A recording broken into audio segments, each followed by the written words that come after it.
안녕하세요. 파산관제인 홍영필 변호사입니다. 이번 시간에는 개인 파산 회생 실무 157쪽입니다. 재단 채권의 수시 변제. 이거는 사실은 일반인들은 잘 몰라도 됩니다. 다만 이제 재단 채권이라는 게 뭔지 정확하게 알 필요가 있겠어. 재단 채권은 파산 재단 전체로부터 파산 채권자에게 우선하고 파산 절차에 의하지 않고 파산 재단으로부터 수시로 변제받을 수 있는 청구권을 말합니다. 현행법상 재단 채권은 그 성질이나 종류의 면에서 통일적인 파악을 할 수 없기 때문에 보통 효력의 면에서 이렇게 재단 채권을 정의합니다.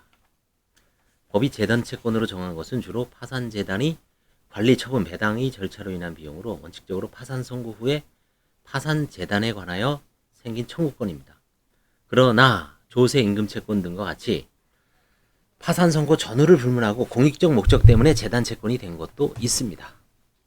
재단 채권은 파산 절차에 의하지 않고 파산관제인이 수시로 변제해야 합니다. 파산관제인은 재단 채권 승인 및 임치금 반환 허가서를 법원에 제출하여 허가를 받고 파산 한가가 완료됐으면 채권 조사를 하죠. 그러면서 이제 판사가 관제인한테 보수 신청하라. 그때부터 재단 채권이 스타트가 됩니다. 가장 먼저 관제인 보수 결정받고요. 그 다음에 이제 다른 조세라든가 국세, 지방세, 4대 보험료 이런 거를 이제 승인받아서 조사를 한 다음에 그걸 먼저 재단 채권으로 변제를 하고서 남은 걸 갖고 이제 파산 배당을 하는 거죠. 그래서 허가서 등본은 임치금 보관 장소에 제시하고 금전을 인출하여 재단 채권을 변제한다. 그 신한은행 법조타운 지점에 그 채무자별로 통장을 만들어져 있죠. 그걸 제시하고 거기서 돈을 꺼냅니다. 그래서 파산관제인 통장으로 보내드리고 학설상 논란이 있으나 파산 선고 후 재단 채권에 기한 강제 집행은 허용되지 않는다는 것이 실무상의 대세죠. 파산 선고 후 재단 채권에 기한 강제 집행은 허용되지 않는다.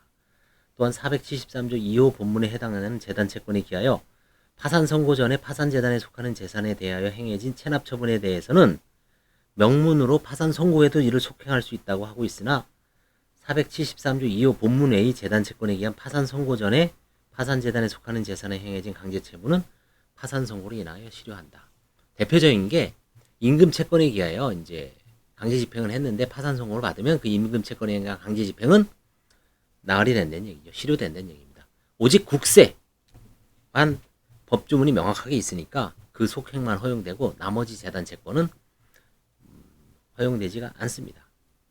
한편 재단 채권자가 자신이 특정 채권을 보전하기 위하여 파산재단에 관하여 파산관제인이 속하는 권리를 대의하여 행사하는 것은 파산재단이 관리처분권을 파산관제인이 공정타당한 정리에 일임한 법규정의 취지 반하지 않는 한 허용된다고 합니다. 이게 60일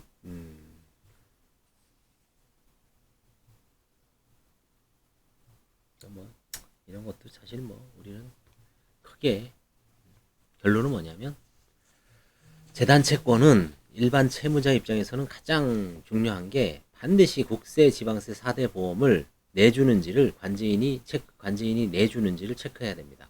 결국은 채무자 본인의 손해로 귀결되겠죠. 그래서 파산 관제인도 재단 채권을 제대로 변제하지 못하면 국가, 지방자치단체, 4대 보험공단으로부터 손해송을 당하는 경우는 거의 없습니다. 걔네들은 관심도 없어요. 그냥 관제인이 법상에 따라서 주면 그냥 받죠. 근데 그거를 제대로 체크를 못해서 걔네들이 가만히 있어도 최종적으로 비수를 꽂는 사람 누구겠어요? 채무자죠. 자기가 분명히 환가를 해서 관제인이 3천만 원 갖고 있는 거 알았는데 자기가 국세, 지방세, 4대 보험에서 한 1,000만 원 정도를 체납을 했어요. 근데 이걸 관제인이 제대로 조사를 못해서 3천만 원을 채권자들한테 그대로 다 날려주고 끝냈어요. 이 사람이 이제 계속 무슨 남들이 보니까 어디 유튜브를 보니까 세금을 먼저 관제인이 갚아야 된다는 등 이런 얘기가 나오는데 나는 그냥 가서 4대 보험, 국세, 지방세 찾아가다 보니까 1,000만 원이 그대로 남아 있는 거예요. 이거 어떻게 된 거냐 했더니 관제인이 제대로 안 한 거예요, 업무를. 그럼 결국은 어떻습니까? 관제인을 찾아가서 따지겠죠. 그때 관제인은 오줌 싸죠. 아, 드디어 왔구나. 얼굴이 노래지죠. 그리고 이제 막 기록을 찾죠. 이거 어떻게 된 건가?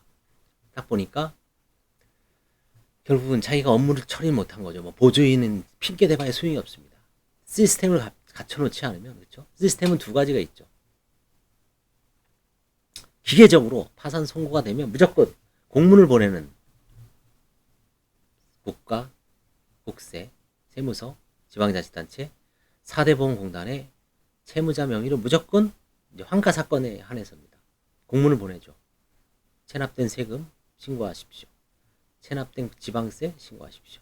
체납된 4대 보험료 신고하십시오. 신고 안 하면 뭐 내가 열심히 했는데 지들이 신고 안 한 거 어떻게 하겠어요. 그렇죠?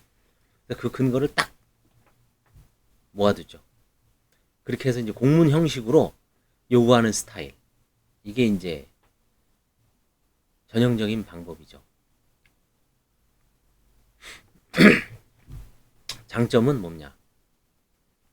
내가 공문을 내용 증명이나 아니면 확실하게 보내고 또 문서를 수발해서 기록에 첨부해 놓고 봉투에 넣어 놓으면 언제 보내고 언제 신고받은 게 명확해지죠. 시스템. 직원도 그것만 체크하면 됩니다.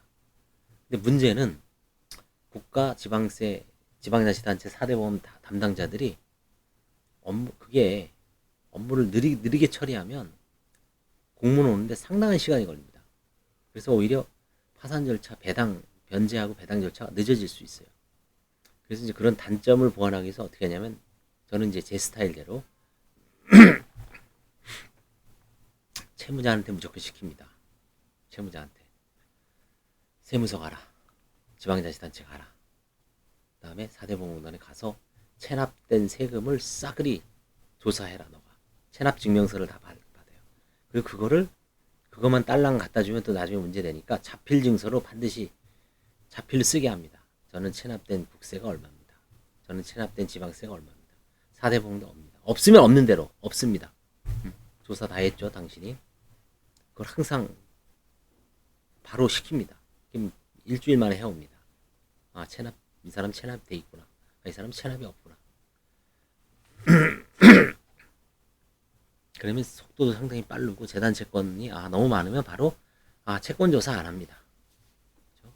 채권 조사 안 하고 바로 그냥 재단 채권만 변제하고 끝내죠. 그 사이에 4대 보험공단에서 그게 신속하게 오면 별 차이가 없는데 잘 안 옵니다. 그게.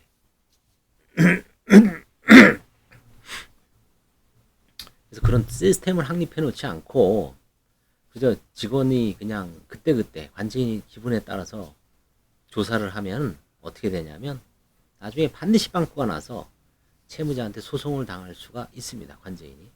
요즘 권리의식이 발달해 있죠. 그렇죠? 누가 누구의 잘못에 대해서는 상당히 따지는 문화죠.